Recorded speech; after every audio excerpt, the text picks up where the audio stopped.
Hi guys, today I'm going to talk about my goals for homeschool in the 2023 school year. So hey, my name is Adrian and I'm a homeschool mom of 3. I love to talk all things homeschool, family life, and motherhood here. And like I said, today I'm going to talk about my homeschool goals. Before I get started, I do want to mention that this is in collaboration with Abby from Rooted in Rest and Jessica from the Waldock Way. This is in open collaboration, and I will leave the link down below if you would like to check out the playlist. There will be lots of other homeschool moms that are going to be talking about their homeschool goals this year. So I am not a very good goal setter. I have tried a few times in the past and I find that I am either way too vague and it doesn't mean anything, or I'm way too specific and I don't reach those, and so it ends up being discouraging instead of motivating me or keeping me on track. So as I sat down to think about this video, think about my goals, I had to figure out where that balance was for me. Now, I decided that I wasn't going to do anything specific, especially for homeschool, related to specific curriculum or numbers of lessons or anything like that. I just wanted to pick the areas of our homeschool that I really want to focus on. That way, when I look at my goals or I have my list written down, that I can look at it and it can focus me where I want our homeschool to move, or for us as a family. So I came up with 4 goals, and the first goal that I have is consistency. This is a big struggle of mine in general. I really struggle in all areas of my life to be consistent. I will start something and then I let it fall to the wayside, or I will start something and we do really great at it and then something over here drops. So things like I'll do really good at homeschooling and I won't be so good at meal planning, or we'll do really good at a certain curriculum, super consistent, we're doing great at it, but math suffers, if that makes sense. So I'm not good at finding the balance in the daily life and homeschool, and I'm not good at being consistent with all of the things. So that's my goal, is just to figure out for our family what that looks like, where we can be consistent, how we can be consistent, and to find that balance between home life and motherhood, parenting, getting just a relationship with my children. And I hope that makes sense. I do talk about this in one of my blog posts with my struggles the first year of homeschooling, and it was just from one end to the other, where I was very strict and we're going to do it this way and follow the curriculum, to whoa, that doesn't work, now we're going to just unschool and loosey-goosey, and neither one of those works. I need to find the middle, and we have come a lot closer to that, but that is my goal. I really want to continue to focus on being consistent and find out where our balance is. So that's number 1. And number 2, I want to continue to follow the history rotation for the Well-Educated Heart. I don't have anything specific. I'm not going to say I want to read X amount of books or picture books or do a certain amount of activities, but I do want to focus on using the Well-Educated Heart, or the Libraries of Hope, as our resource for history. I tend to get excited about curriculum or philosophies or things that I learn about, and I can jump all over. I don't know about you, but shopping for curriculum, learning about curriculum, it's kind of a hobby in itself. And so I want to focus this year, and maybe even into next year, we'll see, on using the Well-Educated Heart. If you've never heard of the Well-Educated Heart, I strongly suggest that you go to the Libraries of Hope website and you can look at all of their resource. They are not just a homeschool resource, it is a community full of resources, full of moms and women that are dedicated to learning from the arts, from the past, from living books, and it is just amazing. They have a free library of forgotten classic books. They have a rotation for each month that will have history topics, science topics, and Mother's University topics, so there is topics for you to learn as a mother as well. So I want to really focus on that and just look at their resources every month, maybe pick a few things to try and just dive into it and commit to it. So I will make a video, maybe the next video that comes out, I will do a video on the Well-Educated Heart and how we use that. All right, so that was number 2. Number 1 is consistency. 2 is using the Well-Educated Heart and committing to it. Number 3 is to play more games. We have so many games, guys. We have so many games, and we love playing games. We enjoy it. It's fun. We learn a lot from it, but that never makes it high enough on my priority list for us to just sit and play games. So I want to put that higher on my priority list. Priority list this year. I really want to play more games with my kids. It's an opportunity to sit down, to look each other in the eyes, to have conversations, to strategize together, to just laugh. It's so much fun. It's so much fun. Oh, I love it. If I could really commit to game schooling, I would, but that's not in my personality. So I want to just put that higher on my priority list. I'm not saying a certain number of games a week or every day. I just want to make the conscious decision to play more. I even sat down with my kids and did a little homeschool check-in, which I'll talk about in a minute. But one of my children said, I want to play more games. We have been playing lots of games over the Christmas break, and then starting up in January, we've been playing a game every day, and they've really been loving that. It's had a lot of laughter and connection and conversation. So I want to just put that higher on my priority list, whatever that looks like. All right, and moving on to number 4, my 4th goal for my homeschool in 2023 is to focus more on preschool. I don't know if you guys have seen my video, but I do have a video talking about my plans for my preschooler.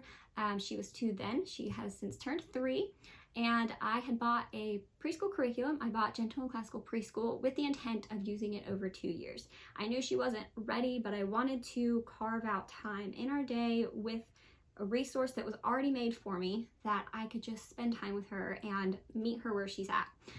I started that some this year just to sit down, read books if she felt like it, or look at ABCs, and she wasn't too interested, but I wanted to just spend time with her. Well, I backed off a bit and we weren't doing books, we weren't doing anything. I was just trying to play with her more, and in the last few months, she's really shown signs of wanting to learn more. She wants to be able to read it. She says, Mommy, I read it. How do you read this? And she wants me to read it to her or tell her how to read it. She wants to know the letters. She's really eager and ready. So I want to just spend a little more time focusing on that. That doesn't mean being strict. I firmly believe you don't actually need a preschool curriculum to teach a preschooler. Just bring them alongside you and teach them while you're going, or just point out letters on signs or books, or just spend time with them.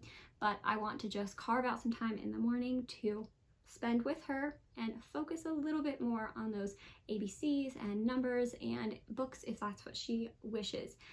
But I did back off, and I want to pick that back up because I think she's actually ready now. I think she's asking me for it. So that is my 4th goal, and those are all my goals for our homeschool. I'm sure that these goals that will help me focus in our homeschool will lead to other things that we want to do or are thinking about. But in order to achieve these goals, like I said, I am not a goal setter. I'm not good at it, but with this focus, I plan to use the resources that I have to help me keep up with this. So some of those things you guys have seen me talk about are my planners. Yes, I'm going to plan so I can be consistent. I have my little pink book here. This is my bullet journal that I use for daily life, for homemaking, for just anything that's not homeschool related. I have a whole video on this. I will link it down below. I'll put it up in the iCards if I can remember. But this helps me just pay attention to my life. I do use it for habit tracking. I use it for just daily to-do lists or gratitude journal or whatever I feel like. That's the beauty of a bullet journal. But I need to get back into this. I have not been keeping up with it the last 2 or so months, and my life shows it. I am one of those people that I think, oh man, I'm doing well, I got this, and I stop using it and my life falls apart because I'm not paying attention anymore. I'm not being intentional or consistent. So I want to get back to using this. And then I also have my homeschool planner. So I have the An Advance planner. Again, I love planners. It makes me happy. The pens, the papers, the planning, but I have not been great at consistently keeping track of what we've been doing, the books we've been reading, and when I go back to figure out what we've done or where we are, it's not there because I didn't carve out the time to do it. So I have them, I just want to be intentional and use them. So I'm going to plan. Another way that I'm going to try to hit these goals is by having a routine and schedule. So I bought these mini little clipboards for my kids, and my older 2 boys just have their, we're stuck here. just have their chores on their chore charts, and I just laminated it. They can look at it. It has the words and the pictures on it. This helps us keep up with our daily life. So if we are consistently doing our chores, then things are at least tidy and clean, and we have the headspace to sit down and do school. So for my older, and then for my 3-year-old, I made her very own chore chart, except it's not chores. This is just a routine chart. So I put things like getting dressed, eating breakfast, book time with mommy, snack time, playtime. I just gave this to her today and she already loves it. She told me that we just had lunch and now she needs to go to sleep and then she can wake up, and she knew exactly what it was for. So this is going to also keep me accountable and help me be consistent with my preschooler.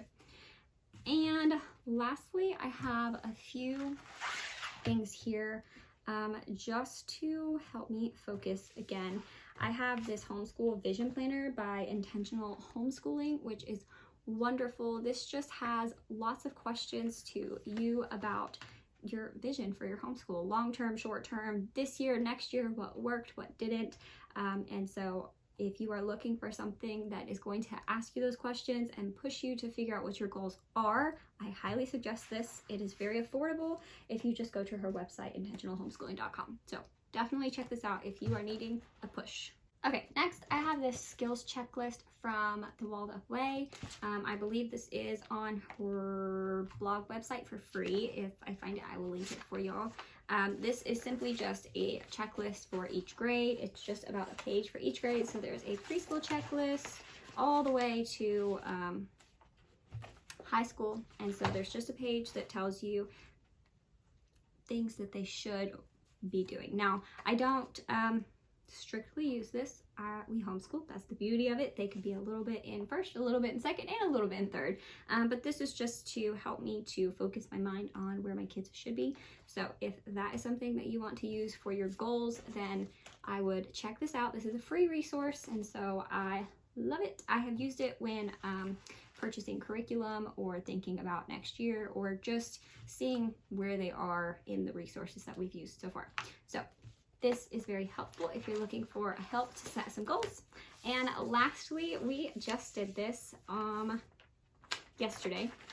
So these are just some free printables from the Unhurried Homestead, and these were free printables and they were so helpful just to have a homeschool check-in with your kids. And so there is this little conversation starter sheet that is looking back, and it has lots of questions on here, like what things did you enjoy most looking back at 2022, what was your biggest challenge, what things did you not enjoy. It even has things like, did you ever feel like we went too quickly or slowly? Just questions to get them thinking about last year and what worked and what didn't. And then on the other side, it has looking ahead. And I love this because one of the questions on there is, what is something that I can improve on as your teacher or your mom? And so I feel like that's a really good question to ask your kids. Now, brace yourself because they're gonna be honest. My kids were pretty funny with what they said. One of them said I could let them play more Minecraft. And one of them said, what did they say? Oh, to play more games. So it was pretty sweet. They said, oh no, you do a good job. But I know that's not always going to be the case. And so just brace yourself because you're asking for honest answers and they're going to give them to you. But I just like this. What would you like more of? What would you like less of? Something I can improve on, an accomplishment that they made, something that was really hard, something they want to learn. So this is just another good resource to get you thinking about what you want your focus to be next year or your goals for next year. And this was fun and helpful. We sat down one-on-one and I had some hot chocolate. They got to mix up their own hot chocolate and sit and take a drink. Having that hot drink though really helped because sometimes you ask the question and it takes them a second to process it. And instead of sitting there staring at you awkwardly, I would tell them, go ahead, just take a drink of your hot chocolate, think about it for a second, and then you can tell me your answer. And that seems to really loosen them up and take the pressure off. It was really fun though. I highly suggest this. I believe that the Homeschool Vision Planner also has some things like that in there. So if you decide to use this, then you might not need this, but I thought this was really fun. And I think that's it. I do have another video on planning or vision planning for your homeschool. If you'd like to check that out, where I do use these to resources. I will link that down below too. But that's it. Those are my very simple, realistic goals for our homeschool in the 2023 year. So consistency, follow the well-educated heart for history, play more games, and focus on preschool a little bit more. So I'd love to know what you guys have as your goals for this homeschool, or if you even set goals. And again, check out that playlist down below to see all the other homeschool mamas and what their goals are. Thank you to Abby and Jessica for hosting this collaboration, and I will see you guys in the next video.